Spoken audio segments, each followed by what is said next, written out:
Hey, now we're going to talk about the Explore Performance Task Prompt 2B. You are going to notice that this slide looks a bit different than the other slides that we've been going through about the Create task and the Explore. There is no specific rubric row assigned to Prompt 2B.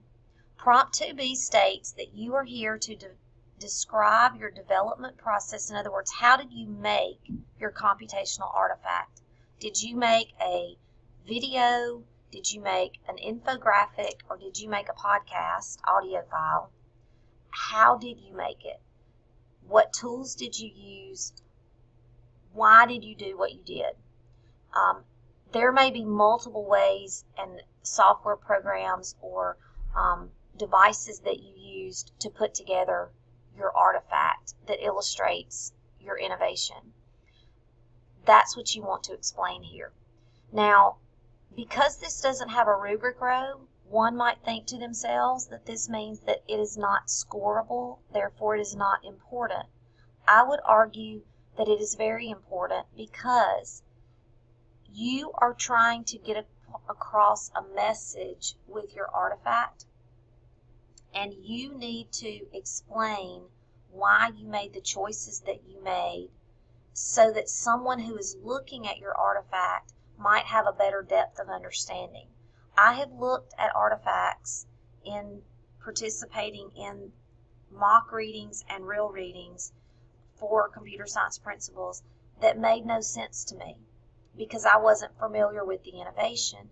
But when I went and read section 2B, I then understood what the student was showing me and what message was trying to be conveyed. So it is very important that you use this space to explain what you are showing, illustrating, representing in your production that you have put together.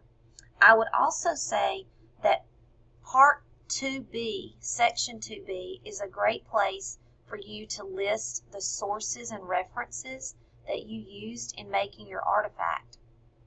I would like for you to keep separate the references that you're using in your written responses as opposed to the citations for pictures or music or whatever source, interview source you may have for your artifact. I would like for you to keep those separate. I don't know that College Board cares if you keep them separate, but I would like for you to as your teacher. So if you used pictures, videos, music, personal interview, any of that in the creation of your artifact, you could list those things here in prompt 2B. Generally speaking, the idea is that you would paint a picture, so to speak, of why and how you created the artifact that you did. Now, I want to show you what some of my sample guys did, following my same three guys, and I'll try to go in the same order so that it makes sense. So starting with fingerprint scanner, he tells that he made an infographic using the site Vengage. This is a free infographic maker. It's a really cool one actually. You might want to use this in some of the other classes that you're taking if you ever need to make a poster. He used a template of theirs. He chose a plan that had 3 pictures to accompany the pictures that he had. He loaded pictures, and he used, again, he mentions my name. Please don't use your teacher's name. And he arranged them in progression of worst to better as he unfolded his story. So that was his 2B, which I'm glad to know because I'm happy to know what he used. And then the drone one, he talks about that he simulated the use of a drone with his pictures.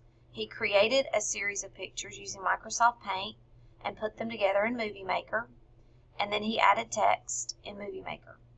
So he created his own artwork with kind of cartoon drawings, which is pretty cool actually.